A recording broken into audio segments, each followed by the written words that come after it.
Welcome to star 9 news. రాష్ట్ర ప్రభుత్వం మళ్లించిన సర్పంచుల నిధులను వెంటనే విడుదల చేయాలంటూ సోమవారం అనకాపల్లి జిల్లా కలెక్టరేట్ వద్ద ఏపీ పంచాయతీ ఛాంబర్ అధ్యక్షుడు రాజేంద్ర ప్రసాద్ ఆధ్వర్యంలో సర్పంచ్ సంఘాలు నిరసన తెలియజేశారు.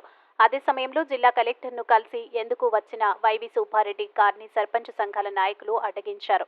దీంతో ఉద్రిక్త పరిస్థితులు నెలకొన్నాయి. కారులో వైవి సుబ్బారెడ్డితో పాటు మంత్రి అమర్నాథ్, ఎంపీ సత్యవతి ఉన్నారు. పోలీసులు జోక్యం చేసుకుని సర్పంచ్లకు నచ్చజెప్పారు. ఆపై రాజేంద్ర ప్రసాద్ ను కలిసి వైవి సుబ్బారెడ్డి సర్పంచ్ సంఘాల నాయకులతో మాట్లాడారు. తమ న్యాయమైన 16 డిమాండ్స్ ను ప్రభుత్వం దృష్టికి తీసుకెళ్లి పరిష్కరించాలంటూ వైవి సుబ్బారెడ్డికి వినతి పత్రం అందజేశారు. అంతకుముందు ఏపీ పంచాయతీ ఛాంబర్ అధ్యక్షులు రాజేంద్ర ప్రసాద్ సర్పంచ్ల డిమాండ్స్ పై మీడియాతో మాట్లాడారు. రాష్ట్ర ప్రభుత్వం సర్పంచ్ల డిమాండ్స్ నెరవేర్చకుంటే వచ్చే ఎన్నికల్లో వైసీపీ ప్రభుత్వానికి తగిన బుద్ధి చెబుతామని హెచ్చరించారు.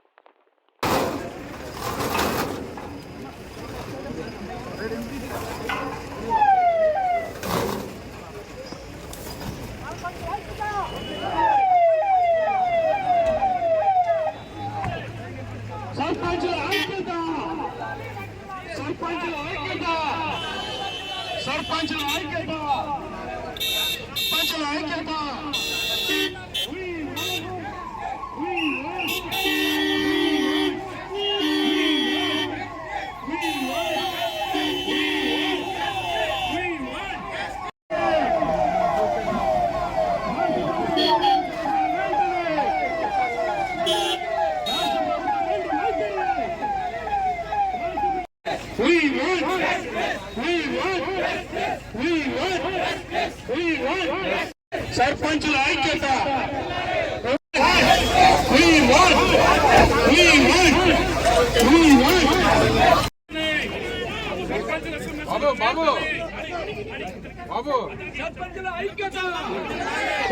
ఐక్యత గవర్నమెంట్ చెప్పండి.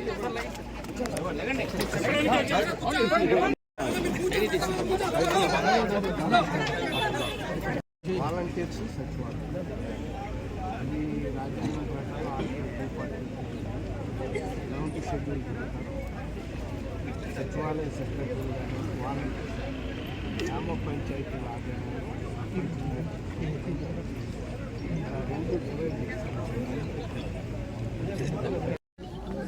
గవర్నమెంట్కి ఏమైనా ఇబ్బంది